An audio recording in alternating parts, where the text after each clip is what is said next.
You ask Tiger to solve. This deals with linear equations with one unknown. The final result is s equals -3/14. Let's solve it step by step. Group all constants on the right side of the equation. Subtract 5/7 from both sides.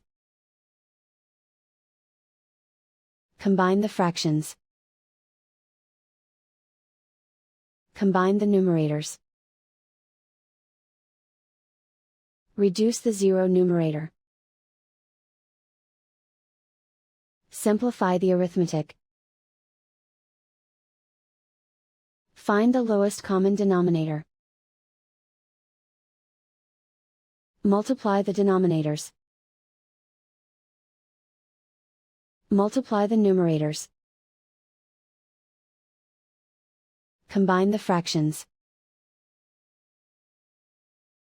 Combine the numerators.